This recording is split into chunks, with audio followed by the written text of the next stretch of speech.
Mihai Eminescu, cel mai mare poet român, a publicat primul său poem la vârstă de 16 ani și s-a dezvoltat, fiind activ în societatea politico-literară Juninea.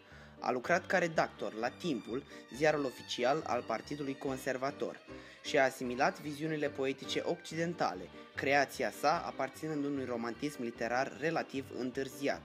Eminescu a recuperat temele tradiționale ale romantismului european, gustul pentru trecut, pasiunea pentru istoria națională și nostalgia regresivă pentru copilărie, valorificându-le în opera sa.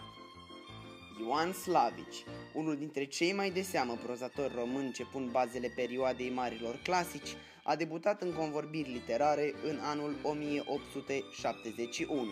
Împreună cu Mihai Eminescu, pune bazele societății academice sociale literare România Jună. Slavici a exprimat păreri antisemite, susținând că evreii sunt o boală și că ar trebui aruncați în Dunăre. Cele mai reprezentative lucrări sunt nuvelele Popa Tanda, Gura satului, Moara cu noroc și romanul Mara. De asemenea, a mai scris povești, drame istorice, memorii și basme. Ion Luca Caragiale este unul dintre principalii fondatori ai Teatrului Național Român.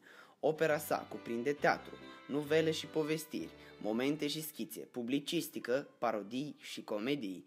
Creațiile sale, în special comediile, sunt exemple excelente ale realismului critic românesc. Socotit de unii comentatori, un naturalist, un zolist în nuvelele sale psihologice, opțiunea estetică a scriitorului este categorică și definitorie pentru idealul de artă ca sinteză a fantaziei.